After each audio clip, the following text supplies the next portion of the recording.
ये कहानी उन कुछ कहानियों में से है जो मुझे हमेशा से बहुत पसंद है। मुसलमान खलीफा अली युद्ध के मैदान में लड़ रहा है। वर्षों से युद्ध चला जा रहा है।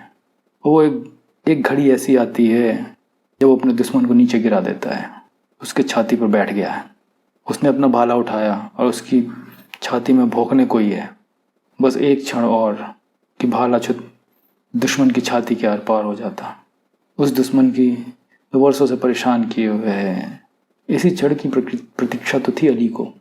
लेकिन तभी अचानक जो नीचे पड़ा हुआ दुश्मन है उसको पता नहीं क्या सोचता है कि वो अली के मुंह पे थूक देता है और अली अपना मुंह पोंछता है।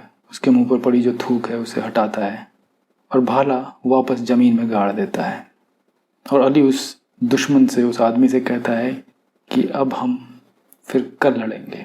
और उस आदमी ने कहा कि ये मौका जो तुम चूक गए हो, जिसकी तुम इतने सालों से कोशिश कर रहे थे, अब पता नहीं कब तुम्हें मिलेगा या नहीं मिलेगा। मैं भी प्रतीक्षा करता था कि कब तुम्हें मैं नीचे गिराऊं, और अगर तुम्हारी जगह मैं होता तो मैं तुम्हें नहीं छोड़ता।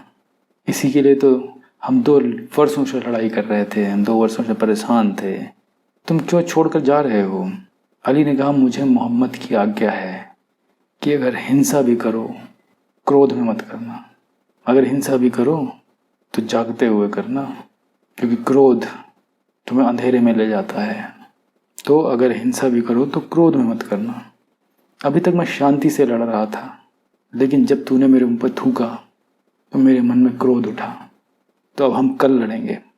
अभी तक मैं शांत था, कोई क्रोध की आग नहीं थी मेरे अंदर, सब ठीक था, मैं अपना कर्म कर रहा था, लेकिन कोई क्रोध नहीं था मेरे अंदर। लेकिन तूने थूक कर क्रोध की लपट पैदा कर दी। अब अगर इस वक्त मैं तुझे मारता तो ये मारना व्यक्तिगत होता। अब ये लड़ाई किसी सिद्धांत की लड़ाई नहीं होगी, इसलिए हम कल लड़ेंगे। कल तो वह लड़ाई नहीं हुई, क्योंकि उस आदमी ने अली के पैर पकड़ लिए। उसने कहा, मैं सोच भी नहीं सकता था कि वर्षों के दुश्मन की छाती के पास आया हुआ भाला किसी भी कारण से लौट सकता है, और ऐसे समय में तो लौट ही नहीं सकता जब मैंने तुम पर थूक दिया था।